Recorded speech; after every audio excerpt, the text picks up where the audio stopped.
साथियों नमस्कार, जय हिंद। मैं हूं आपका शिक्षक एवं सारथी ललित व्यास पांडे। जैसा कि आप सबको अब तक पता चल ही गया होगा कि आपकी बहुप्रतीक्षित परीक्षा पटवारी मध्य प्रदेश पटवारी परीक्षा की जो एग्ज़ाम डेट है वो कंफर्म हो गई है और आप सभी के एडमिट कार्ड जारी हो चुके हैं। आप सभी छात्रों के एडमिट कार्ड के साथ साथ आपकी परीक्षा की तिथियां भी निर्धारित हो गई हैं। मेरा ख्याल है कि 15 मार्च से परीक्षाएं प्रारंभ हो रही हैं और 40-42 दिन परीक्षाएं चलेंगी। वे छात्र जिनकी फर्स्ट वीक में ही एग्ज़ाम है उनको बहुत ज़्यादा भयभीत होने की आवश्यकता नहीं है। हाँ, आपको पैटर्न का पता नहीं चल पाएगा तो ये आपके लिए थोड़ा सा नकारात्मक हो सकता है, पर आपको निराश होने की ज़रूरत नहीं है। फर्स्ट अटेम्प्ट जो होता है ना, उसमें जिज्ञासाएं और थोड़ा सा जो सस्पेंस होता है उसका भी आपको बेनिफिट मिल सकता है। आप पूरी एनर्जी के साथ बहुत ज़्यादा कंफ्यूज नहीं रहते हैं। एनालिसिस होने के बाद एक चीज़ अच्छी ये होती है कि हमें पैटर्न का पता चल जाता है, लेकिन उतनी ही तेज़ी से कन्फ्यूज़न बढ़ता चला जाता है। तो जिन छात्रों की परीक्षा फर्स्ट वीक में है वो लोग बिल्कुल निराश ना हो, पूरी एनर्जी के साथ पूरी तैयारी के साथ आप परीक्षा देने जाएं। और जिनका बाद में है वो लोग एनालिसिस करते रहें, लगातार यूट्यूब पर लगातार एनालिसिस होते रह रहे हैं। किसी का भी आप एनालिसिस देखिए, लेकिन एनालिसिस में बात ये ध्यान रखनी है कि आपको उन्हीं क्वेश्चन पर कॉन्शियस नहीं हो जाना है जो बीते दिनों क्वेश्चन पूछे गए। आपको वहाँ से पैटर्न ऑब्जर्व करना है। पैटर्न ऑब्जर्व करने के बाद आपकी रणनीति में उस प्रकार से बदलाव करना है। अध्ययन उसी प्रकार से करना है जैसे भी आप लोग कर रहे थे। तो जैसा कि आप लोग देख रहे होंगे कि पटवारी का एडमिट कार्ड जारी हो गया है, उसके इन्फॉर्मेशन के लिए हम नहीं आए हैं क्योंकि मुझे पता है कि आप सभी लोग बहुत जागरूक हैं, टेक्निकली स्ट्रांग हैं, आप सबके पास मोबाइल फ़ोन है और बहुत जल्दी आपको जानकारियाँ मिल जाती हैं। ऐसे भी बहुत से छात्र होते हैं जो दूर दराज के गांव क्षेत्र के लोग होते हैं, उनके पास संसाधनों की कमी होती है। तो आप लोग अगर आपके वो मित्र हैं, परिजन हैं, तो आप उनको फ़ोन पर सूचित कर दें, उनकी सहायता कर लें। अब हम लोग बात करते हैं कि चूँकि एडमिट कार्ड जारी हो गया है तो जाहिर सी बात है कि अपेक्षाएं भी हमारी बढ़ गई होंगी और अंदर हड़कंप मचा होगा। अंदर का मतलब है कि हमारे भीतर, मन के भीतर हड़कंप मचा होगा, दिमाग के भीतर एक हलचल होगी, एक ज्वार भाटा बहुत तेजी से उफान मार रहा होगा। नींदें आप लोगों की गायब हो गई होंगी। तो जरा ठहरिए, आपको नींदों से समझौता करने की ज़रूरत नहीं है। आप सुकून से रहिए, रिलैक्स रहिए। पहली बात ये ध्यान रखिए कि first attempt is last attempt होता है, बट पटवारी बनना ही केवल जिंदगी का अंतिम लक्ष्य नहीं होता है, या जो लोग पटवारी नहीं बनते उनकी जिंदगी खत्म हो जाती है, ऐसा बिल्कुल नहीं है। तो पहले दिमागी तौर पर आप अपने आप को रेडी रखिए। सिलेक्शन होता है तो वो बोनस है, सिलेक्शन अगर नहीं होता है तो आपको बहुत ज़्यादा डिसपॉइंट होने की ज़रूरत नहीं। सफलता की बात हर कोई करता है, असफलता को कैसे हैंडल करना है वो भी हम लोग आपको बताते हुए चलेंगे। तो पूरी दुनिया ख़त्म नहीं हो गई है, आगे और भी बहुत सारे एग्जाम से बहुत सारे अवसर मिलेंगे। अध्ययन आपने बहुत अच्छा किया है, बस उस अध्ययन को वो 2.5 से 3 घंटे आपकी डेस्टिनी के साथ जोड़ करके हम देखते हैं। आपकी मेहनत, ये 2 से 3 घंटे आपकी मेहनत आइडेंटिफाई नहीं करते हैं, आपकी योग्यता आइडेंटिफाई नहीं करते हैं। ये 2 से 3 घंटे बहुत सारी चीज़ों का आइडेंटिफिकेशन होता है। तो साथियों, हम वही चर्चा करने आए हैं कि किस प्रकार से, कौन सी सटीक रणनीति हो आपकी, जिस रणनीति को अप्लाई करके आप इस परीक्षा में अच्छे अंक लाकर और सीधे चयनित हो जाएं। तो अच्छे अंक लाना क्या होता है? 200 नंबर की परीक्षा है, 8 विषय हैं, जैसा कि अनुमान है प्रत्येक विषय से 25-25 प्रश्न आने की संभावना है। आगे पैटर्न क्या होगा ये पहले दिन के पेपर से डिसाइड होगा कि वो कंबाइंड 2 सेगमेंट में पेपर लेंगे कि 8 पेपर एक साथ होंगे और वो 25-25 नंबर के होंगे। ठीक है, एक बात। दूसरी बात यह है कि इस 200 नंबर की परीक्षा में जिस प्रकार से हम लोग अनुमान लगा पाते हैं, सब इंस्पेक्टर का पेपर 200 नंबर का होता है, लेकिन उसमें इतने विषय नहीं होते जितने विषय आपके पास है। सब इंस्पेक्टर में करीब करीब 160 के आसपास छात्रों का सिलेक्शन हो जाता है। चूंकि ये 200 नंबर की परीक्षा का प्रयोग उन्होंने पहली बार किया है पटवारी में, तो हमारा मोटा मोटा अंदाजा है कि 150 प्लस नंबर के बाद सिलेक्शन स्टार्ट हो जाएंगे। बट श्योरिटी के लिए 160 नंबर की व्यवस्था करनी है अपन को, जहां पर किसी भी प्रकार का सस्पेंस और संदेह ना हो। अध्ययन आपने सबने किया होगा, विषय सब लोग जानते हैं, तो आइए एक एक करके हम लोग इसके सटीक रणनीतियों पर चर्चा करते हैं कि किस विषय को किस प्रकार से टैकल करना है। दूसरी बात यह है कि परीक्षा देने से पहले किन किन बातों पर अपन को ध्यान रखना है। मैं कुछ 4-5 बातें बताने वाला हूं जो निर्णायक होंगी। अगर ये चीजें आप अप्लाई कर लेते हैं तो निश्चित ही आपके नंबर बढ़ जाएंगे, और आपके नंबर जब बढ़ जाएंगे तो आप देखेंगे कि आपका सिलेक्शन कोई रोक नहीं सकता है। तो आपका सिलेक्शन अगर कोई नहीं रोक सकता है तो उसके लिए जरूरी सिर्फ है कि वो है आप। अगर आपने उचित रणनीति सटीक तरीके से तैयारी करी तो आपका सिलेक्शन किसी भी कीमत पर नहीं रुकेगा। ठीक है, तो आइए हम लोग बिंदुवार तरीके से बात करते हैं कि किस प्रकार से कौन सी योजनाएं बना करके आप 160 प्लस नंबर, 170 प्लस नंबर हासिल करें, जिससे किसी भी प्रकार का संदेह ना रहे।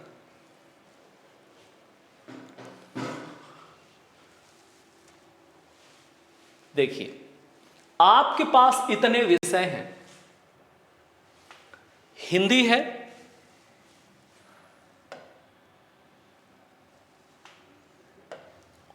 जीके है, मैथ्स है, रीजनिंग है, कंप्यूटर है, इंग्लिश है, साइंस है और मैनेजमेंट है। इन विषयों को कैसे टैकल करना है? जब आप एग्जाम देने जाएंगे, सीबीटी एग्जाम होगा, कंप्यूटर बेस्ड टेस्ट।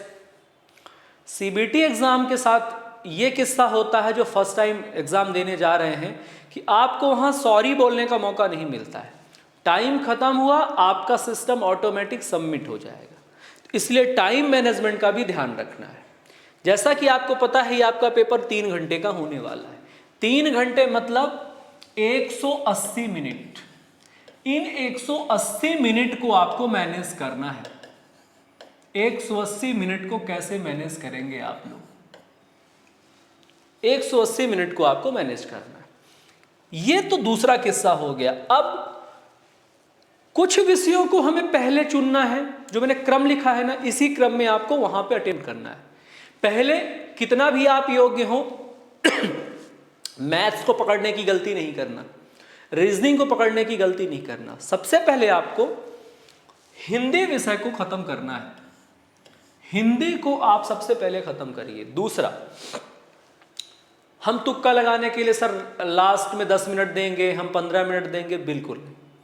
जो आपको समझ में आ रहा है उस पर बॉक्स पे क्लिक तो करना ही करना है। जो समझ में नहीं आ रहा है उन बॉक्स को भी लगातार क्लिक करते हुए चलें। जब उन बॉक्स को भी लगातार आप क्लिक करते हुए चलेंगे तो आपके दिमाग का आखिरी का जो टाइम, बहुत सारे बच्चे पेपर छोड़ करके चले आते हैं।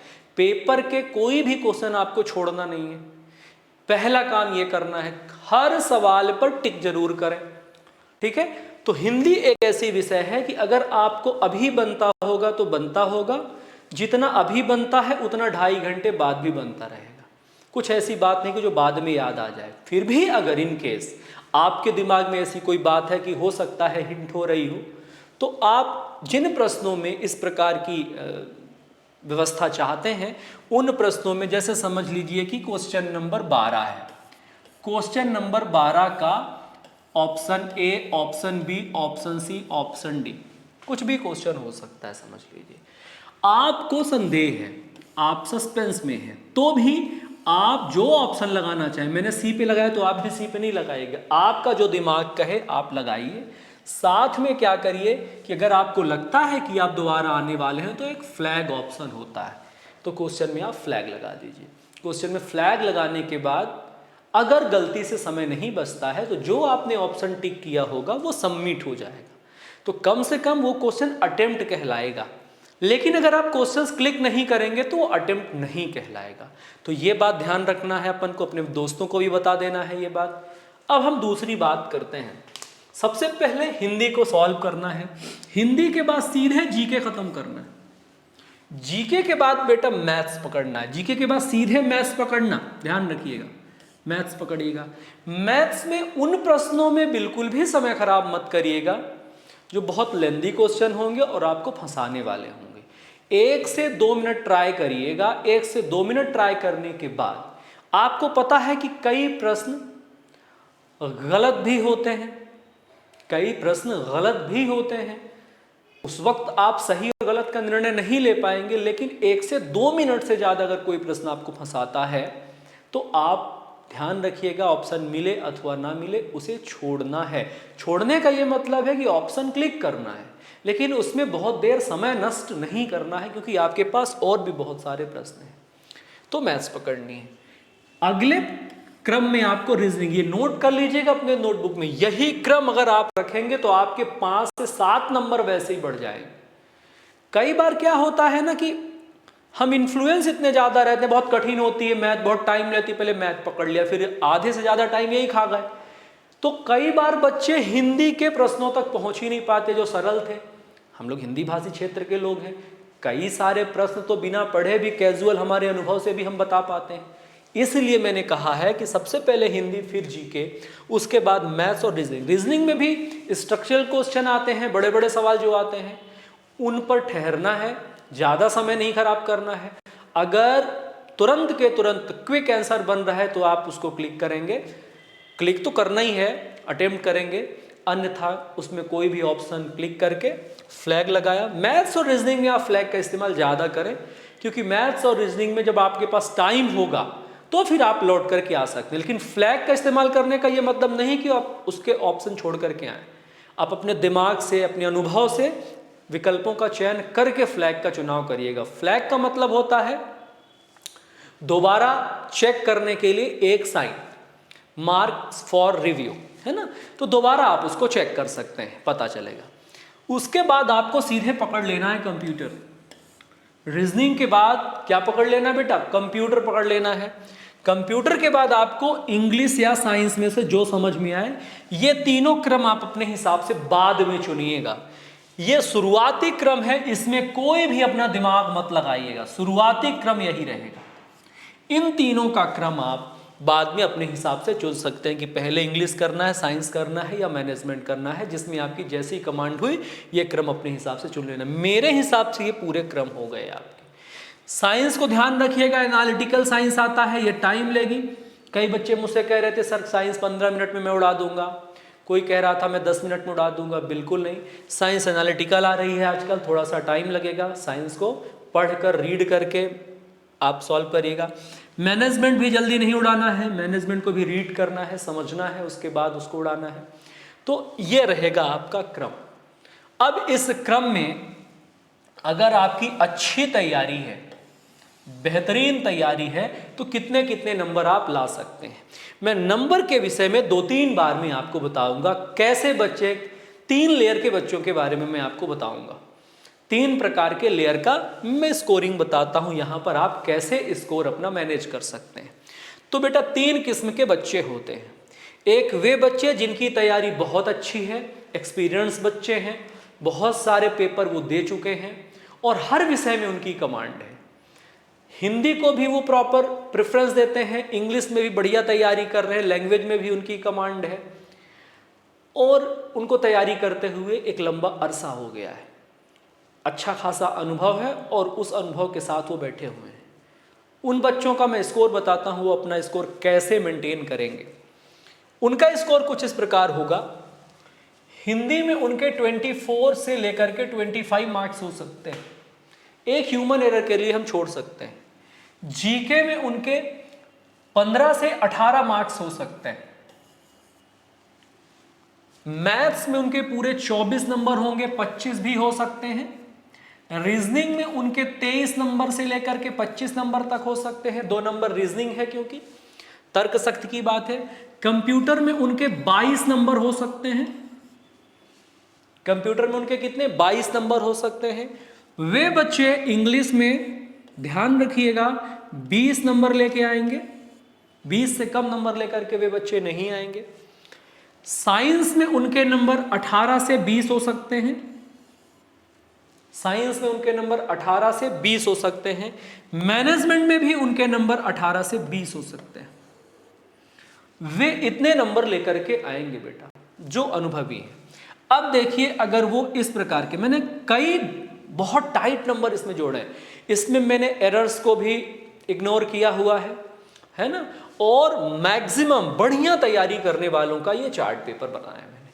अब हम लोग ऐड करते हैं, ऐड आप अपने हिसाब से कर लीजिएगा। देखिए 8 और 8 16, 16 2 18, 18 3 21, 21 और 4 25, 25 और 8 33, 33 और 4 37, 37 3 3 1 4 5 5 2 7 2 9 9 2 11 11 2 13, 13 1 14, 14 और 2 16, 167 मार्क्स हो रहे हैं बेहतरीन तैयारी करने वाले बच्चों के। ध्यान रखिएगा, जिनकी दोनों लैंग्वेज स्ट्रांग है और शानदार तैयारी है और शानदार अभ्यास है। 167 में आपका सिलेक्शन कोई रोक ही नहीं सकता, बिल्कुल क्लीन इट है। 167 जिस छात्र का नंबर है, आप एक बार और इसको ऐड जोड़ लीजिएगा, एडिशन में हो सकता है कुछ मिस्टेक्स हो, तो ध्यान रखना है कि जिस भी बच्चे के 167 मार्क्स हैं, वो बच्चा 167 मार्क्स वाला बच्चा एकदम से पूरी तरह से रेडी होगा तैयारी करने के लिए। अब मैं दूसरे बच्चे की बात करता हूँ, दूसरे टाइप बच्चे की बात करता हूँ। ऐसे बच्चे जो अनुभवी हैं, लंबे समय से तैयारी कर रहे हैं, लेकिन वे हिंदी मीडियम के होने की वजह से उनका हिंदी या तो वीक है, या उनका इंग्लिश या तो वीक है, या वे इंग्लिश से बहुत ज़्यादा डरते हैं। वे इतना ज़्यादा इंग्लिश से डरते हैं कि उनका जो नंबर है वो इंग्लिश में हो जाता है सीधा सीधा 7 से 8 नंबर। 7 से 8 नंबर वे इंग्लिश में ले आते हैं। ऐसे बच्चे मैनेजमेंट में भी 10 नंबर के आसपास लाते हैं। मैनेजमेंट में भी इनके 10 नंबर आते हैं, ध्यान रखिएगा, 10 नंबर आते हैं। जिस प्रकार की साइंस चल रही है, अगर आपने थ्योरेटिकल साइंस नहीं पढ़ी है तो यहां पर आपके नंबर 15 आ जाएं बहुत है, 15 नंबर। और आपने अगर कंप्यूटर अच्छे से पढ़ा है तो ही 22 ला सकते हैं। मैथ्स रीजनिंग बहुत अच्छे से पढ़ा है तो 24 और 23 ला सकते हैं। हिंदी में अगर आपकी कमांड अच्छी है, जीके भी मैंने 18 लिखा है, यहां पर मान के चलिए कि 15 के आसपास ही नंबर आ सकते हैं। अब देखिए, अगर मैंने इसको भी 15 कर दिया, इसको भी 15 कर दिया, लगभग इसी प्रकार से मार्किंग होने वाली है, ध्यान रखिए।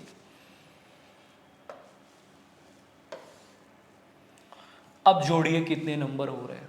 अब यहां से देखिए, 5 और 7 12, 12 2 14, 14 3 17, 17 4 21, 21 5 26, 26 और 4 30, 26 और 4 30। क्लियर है। उसके बाद यहां देखिए 3 1 4 1 5 2 7 2 9 9 2 11 11 3 14, 140 नंबर। दोबारा 5 7 12, 12 2 14 3 17 4 21 5 26 4 30, 3 1 4 1 5 2 7 2 9 2 11 12 और 2 14, 140 में बेटा सिलेक्शन नहीं होगा। 140 में किसी भी कीमत पर सिलेक्शन नहीं होगा। अब आप देखिए, आप कहेंगे सर आपने जीके में मेरे बहुत कम नंबर कर दिए, तो आप यहाँ बढ़ाइए ना, 3 से 5 नंबर बढ़ाइए। अभी आप 10 से 15 नंबर शॉर्ट हैं। सर आपने इंग्लिश में ज़्यादा ही कम कर दिया, ठीक है ना, आप यहाँ से भी 2 से 3 नंबर बढ़ाइए ना। सर साइंस तो मेरी बहुत अच्छी है, मैनेजमेंट में तो मैंने बहुत सारे तैयारी कर ली है, चलिए मैनेजमेंट में मैंने बढ़ा दिए 5 नंबर। ध्यान दीजिएगा, 5 3 8 और 3 11, इससे ज़्यादा नंबर आप मत बढ़वाइए मुझसे, वो वहीं पर स्कोर कार्ड के दौरान जब आप एग्ज़ाम दे रहे होंगे वहाँ पे। अब देखिए यहाँ पर आप किस विषय में, अब ये देखो ये टेबल मैंने मेरे अनुभव के अनुसार बना है, ये एकदम सही है, सटीक है, ऐसा मैं बिल्कुल दावा नहीं कर रहा। आप एक टेबल चार्ट ऐसी बनाइए और आप अपने नंबर अपनी तैयारी के हिसाब से, क्योंकि आप अपनी तैयारी जानते हो, और ईमानदारी से ये टेबल बनाइए और देखिए कि कहाँ पर नंबर आपके शॉर्ट हो सकते हैं। आप किसी भी कीमत पर 155 160 से नीचे अगर हैं तो रिस्क जोन में है।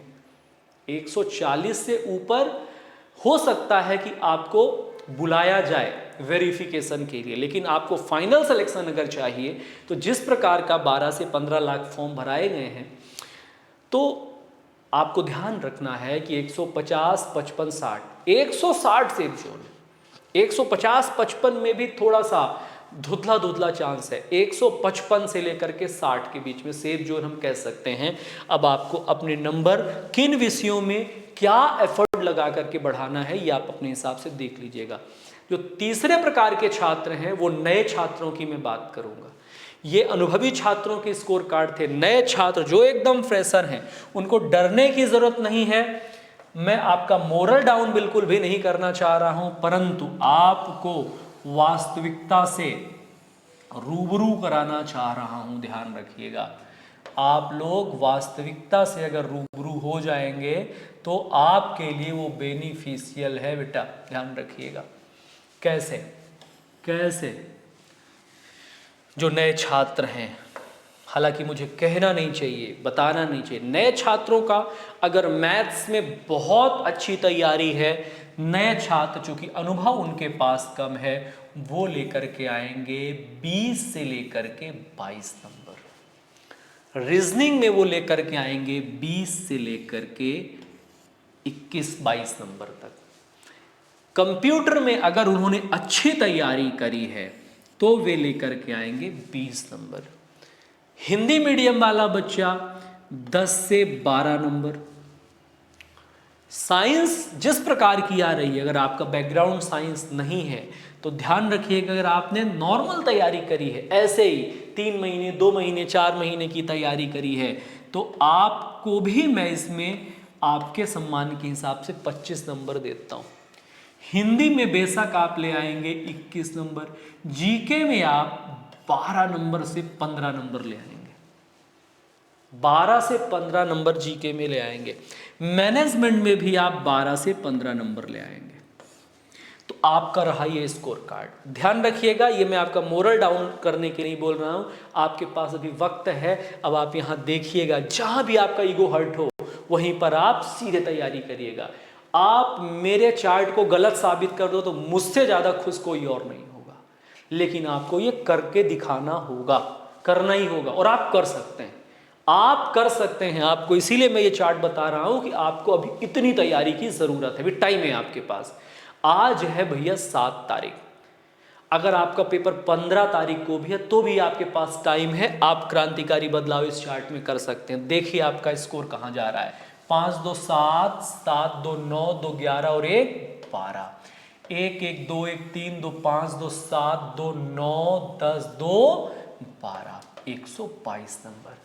हमें यहाँ कुछ भी करके 28 नंबर आप दे दो। आप कहोगे सर इंग्लिश में दे दो 5 नंबर, मैंने दे दिया इंग्लिश में, लेकिन आज से आप लगाओगे मेहनत, 28 नंबर का जुगाड़ करना है अपन को। साइंस में सर 5 नंबर दे दो, दे दिया सर आपको। सर जीके में आपने बहुत कम जोड़ा है, जीके में आप मुझे 18 नंबर दो, चलो भैया दे दिया 7 नंबर, 17 नंबर हो गए। सर हिंदी में भी 2 नंबर दे दो मुझे, बिल्कुल दे दिया। देखो 5 5 10 7 17 2 19 नंबर हो गए। सर मुझे कंप्यूटर में भी 2 नंबर दो ना, कंप्यूटर में भी दे दिए 2 नंबर। सर रीजनिंग में 2 नंबर और बढ़ाओ, बढ़ा दिया 2 नंबर। अब कहाँ बढ़वाओगे? सर मैनेजमेंट में 2 नंबर और दे दो, 3 नंबर दे दिया बेटू हमने आपको, 3 नंबर दे दिया। देखिए हमको 28 चाहिए थे, 5 3 8 5 13 13 2 15 15 2 17 17 और 7 17 और 7 24 24 और 2 26, 2 नंबर 60 हैं भी। 2 नंबर का जुगाड़ और कर लो, 2 नंबर का जुगाड़ अभी आपको और करना है। 1 नंबर इंग्लिश में कर सकते हो, 1 नंबर इंग्लिश में कर सकते हो और 1 नंबर और आप मैनेजमेंट में खींच सकते हो। ऐसे नंबरों का जुगाड़ किया जाता है, इसलिए मैं नए बच्चों में ये स्कोर कार्ड बता रहा हूं। कैलकुलेशन देख लेना, 5 2 7, 7 2 9, 2 11, 1 12, 1 1 2 3 4, 2 6, 2 8, 2 10, 11 2 13, 132 है, 122 नहीं है। 5 2 7, 7 2 9, 2 11, 1 12, 1 1 2 3 4, 4 2 6, 2 8, 8 2 10, 10 1 11, 11 2 13, 132 था। 18 का जुगाड़ करना था, 18 का जुगाड़ करना था। अपन 28 का कर चुके हैं तो बेहतर है ना, 160 के करीब पहुंचेंगे, है ना। इस प्रकार से कहने का ये मतलब है कि इस प्रकार से आपको अंकों का जुगाड़ करना है। अंकों का एक एक जुगाड़ आपको सिलेक्शन तक ले जाएगा। अब सर कैसे पढ़ें, कैसे पढ़ें, ये इंपॉर्टेंट सवाल हो गया। कैसे पढ़ने के लिए अब हम आपको कुछ चीजें बताते हैं। क्या पढ़ें, कितना पढ़ें। एक तो मैथमेटिक्स में जो पुराने पेपर आए हैं, पुराने पेपर्स को सॉल्व कर डालो। दूसरा, मैथमेटिकल कैलकुलेटिव वैल्यू याद कर लो। दशमलव के अंकों तक गुणा भाग करने का अभ्यास कर लो। संख्याओं को विभाजित करने का अभ्यास तरीके से कर लो। ये काम हो गया मैथ्स में। रीजनिंग के कुछ ऐसे चैप्टर होते हैं जो जितना अभ्यास करो उतना बेहतर है। जैसे कोडिंग डिकोडिंग देख लो, कोडिंग डिकोडिंग के बाद नंबर श्रृंखला देख लो। नंबर श्रृंखला के अलावा भी बहुत सारी चीज़ें, अभ्यास करिए।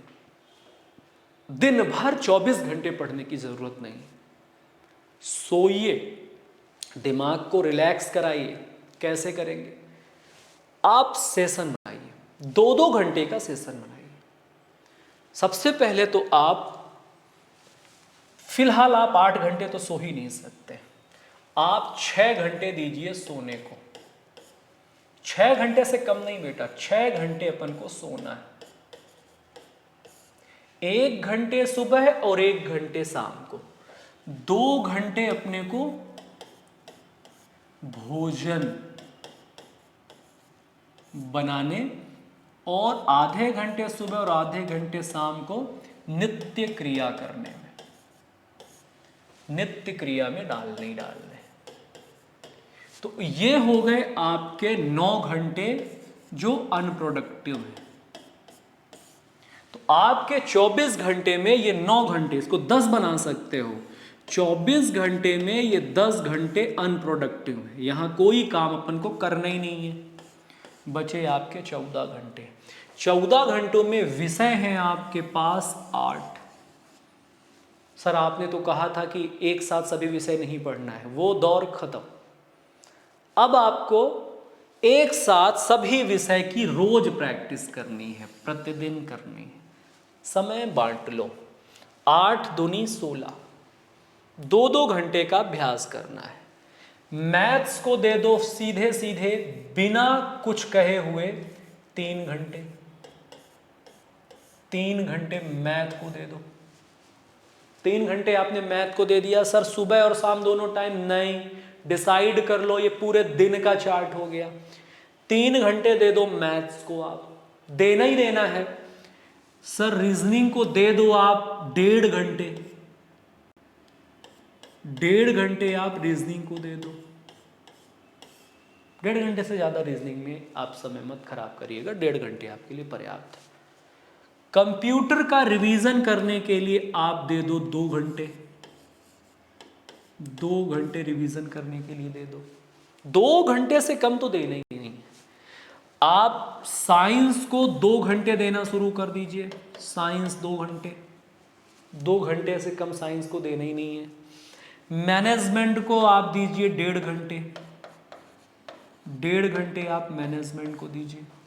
टाइम टेबल सेट कर लीजिए, 1.5 घंटे से ज़्यादा मैनेजमेंट को नहीं देना। इंग्लिश आपके चॉइस के आधार पर कम से कम 1.5 घंटे तो पढ़ना ही पढ़ना है बेटू। 1.5 घंटे से कम पढ़ना ही नहीं है। इंग्लिश 1.5 घंटे तो पढ़ना ही पढ़ना है एनी हाउ। जीके को दे दीजिए आप 1.5 घंटे। ये आप अपनी चॉइस के आधार पर, अगर आपको अच्छा लग रहा है और आप लग रहा है कि अप्रोच कर पा रहे हो, 1.5 से ज़्यादा भी पढ़ सकते हो। हिंदी को दीजिए ना आप 2 घंटे। ये स्कोरिंग है, इनके साथ आप खिलवाड़ कर ही नहीं सकते। गिनिए ना, कैलकुलेशन देख लीजिएगा, 2 3 5 और 2 7, 3 10, 3 13 घंटे का ये चार्ट है। ये 13 घंटे का चार्ट है। अभी आपको इसमें लगातार आप पढ़ नहीं सकते, आपको इसमें ब्रेक देना है, तो ये पूरे 13 घंटे आप नहीं पढ़ सकते। ये जो 3 घंटे हैं इसको 2.5 घंटे कर दो, आधे घंटे का ब्रेक। तो आप अपने हिसाब से हर 2 घंटे बाद, प्रति 2 घंटे में, 2 घंटे में आपको क्या करना है, प्रत्येक 2 घंटे में 15 मिनट का ब्रेक लेना है। 15 मिनट का ब्रेक यहाँ लिया आपने, 15 का यहाँ, 15 का ब्रेक यहाँ, 15 का यहाँ, 15 का यहाँ, 15 का यहाँ, 15 का यहाँ, तो 15 गुणा 7, 1 2 3 4 5 6 7, 105 मिनट का ब्रेक हो गया। 105 मिनट मतलब पूरा का पूरा अपन 2 घंटे का ब्रेक देख लेते हैं। तो 1 घंटे का मार्जिन यहाँ था, 1 घंटे का मार्जिन और निकाल लीजिएगा। 2 घंटे लगातार पढ़ना ही पढ़ना है। 10 मिनट, 20 मिनट और 50 मिनट की पढ़ाई से आप प्रोडक्टिव बन ही नहीं सकते। 2 घंटे कंसिस्टेंट लगातार सिटिंग होनी चाहिए आपकी। 2 घंटे बाद आप 15-20 मिनट का ब्रेक लीजिए, चाय पीजिए, रिलैक्स होइए, स्टडी रूम को छोड़िए, बाहर जाइए नेचर के साथ। ध्यान ये रखिए जहाँ पर आप अध्ययन कर रहे हो सामने अगर कुछ नेचुरल चीज़ें हो, प्राकृतिक चीज़ें हो, पेड़ पौधे हों तो ज़्यादा बेहतर है। लाइब्रेरी में बैठे हो कोई इशू नहीं है, स्क्रीन पे लगातार पढ़ते रहने से आंखों में भी प्रॉब्लम होती है। ध्यान ये रखिए कि मेमोराइज करिए, जितना पढ़िए लिख कर पढ़िए, मेमोराइज करिए। साइंस आपको थ्योरेटिकल पढ़नी। अगर आप साइंस 1 लाइन फैक्ट पढ़ने के हैबिचुअल हैं तो छोड़ दीजिए। 1 लाइन फैक्ट साइंस से काम नहीं चलेगा, थ्योरी बेस्ड साइंस पढ़िए। सर कौन कौन सी किताबें पढ़ें? किताबों के लिए ध्यान रखिएगा, अनसॉल्व्ड पेपर्स आ रहे हैं और सॉल्व्ड पेपर्स आ रहे हैं, तो मैं कहूँगा कि आप सॉल्व्ड पेपर्स मार्केट से खरीद लीजिए, व्यापम वाले, जो व्यापम की परीक्षाओं में पूछे गए प्रश्न हैं उनका कलेक्शन है। स्प्रिंट है, हर बुक में होती है, तो उतना हाइप क्रिएट नहीं करना है। अब आप इतने पढ़े लिखे हो, उन सब का एनालिसिस करना प्रारंभ कर दीजिए। ज़रूरत से ज़्यादा पढ़ने से बचिए, आराम करने पे ध्यान दीजिए, गॉसिप्स कम करिए, गॉसिप्स अभी बिल्कुल कम कर दीजिए और एकदम रिलैक्स मोड में रहिए। फेस्टिवल्स हैं, फेस्टिवल्स अगले साल भी मिलेंगे, इस साल थोड़ा फेस्टिवल से आप अपने आप को दूरी बना लीजिए। और बुरा लगना, तकलीफ़ महसूस करना, घरेलू प्रॉब्लम्स को थोड़ा सा ज़्यादा इमोशनल तरीके से सोचना, ये आपकी पढ़ाई पे बहुत ज़्यादा इम्पैक्ट डालते हैं। तो इनको थोड़ा सा आप ध्यान रखिए, इनसे आप दूर रहिए। इनसे अगर आप दूर रहेंगे तो बहुत सारे काम आप सरलता से कर पाएंगे। तो ये कुछ 4-5 चीज़ें हैं जो बहुत ज़्यादा महत्वपूर्ण हैं। इनका अगर आपने पालन कर लिया तो आपका स्कोर बहुत बढ़िया तरीके से बढ़ जाएगा। चलिए, परीक्षा की रणनीति के लिए आज इतना ही। पूरी अध्ययन प्रणाली के लिए, पूरे साइकोलॉजी के लिए मैं दूसरे वीडियो के साथ आपसे रूबरू होऊंगा। आज के लिए इतना ही, बहुत बहुत धन्यवाद। ध्यान ये रखना है कि हमें इस परीक्षा में 150 प्लस, 170 भी बहुत अंक होते हैं, 150 के पार जाना ही जाना है। 55-60 सेफ जोन है, 50 भी रिस्की जोन है, लेकिन 150 लाने में भी देखो कितनी माथापच्ची करनी पड़ रही है अपन को।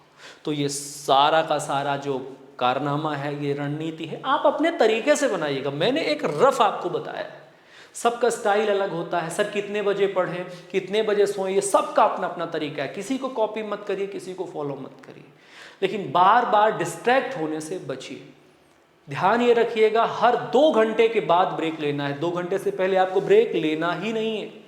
इतने ब्रेक हो जाएंगे आपके, अगर आप 1-1 घंटे में ब्रेक लेने लगेंगे तो ये जो आपने 14 प्रोडक्टिव घंटे थे ना आपके, ये 7 प्रोडक्टिव घंटे बचेंगे। और 7 प्रोडक्टिव घंटे में इन 8 विषयों की तैयारी अभी आप नहीं कर सकते। सब छोड़ दीजिए, दुनिया के सारे काम छोड़ दीजिए अगर आपको सिलेक्ट होना है तो। ठीक है, पढ़िए, थोड़ा बहुत म्यूजिक सुनिए, एक आध फिल्म देख लीजिए, शॉर्ट फिल्म देख लीजिए, है ना। थोड़ा बहुत मोबाइल चलाइए। मोबाइल क्यों नहीं चलाएंगे, मोबाइल एकदम से दूर नहीं करना है। डिप्रेशन जनरेट होने लगा, मैंने देखा है बच्चों को एकदम से मोबाइल से दूर कर देने से उनके अंदर डिप्रेशन जनरेट। दुनियादारी से जुड़े रहिए, दुनियादारी से आपको हटना नहीं, क्योंकि जो जीके पूछा जा रहा है वो दुनियादारी से संबंधित ही पूछा जा रहा है। तो बच्चे हद से ज़्यादा जिम्मेदार होने की वजह से डिस्कनेक्ट होते चले जा रहे हैं दुनिया से। तो आपको दुनिया से डिस्कनेक्ट नहीं होना है। थोड़ा बहुत सोशल मीडिया चलाइए, बिल्कुल संन्यास लेने की ज़रूरत नहीं है। सोशल मीडिया चलाइए, दोस्तों से बात करिए, जहाँ से आपको पॉजिटिविटी मिलती है ना, जहाँ से आप पॉजिटिव एनर्जी महसूस करते हैं, वहाँ समय नष्ट ना करिए, वहाँ से पॉजिटिविटी लीजिए और अपने आप को अपने काम पे लगा दीजिए और झोंक दीजिए। निश्चित ही आपके अच्छे नंबर आएंगे और आप चयनित होंगे। इन्हीं शुभकामनाओं के साथ होली की बहुत बहुत शुभकामनाएं आपको। और इस बार की होली ऐसी ही, अगली बार ट्रेनिंग सेंटर में रहेंगे और स्टाफ के साथ होली, परिवार के साथ होली, हमारे साथ होली। बहुत बहुत धन्यवाद।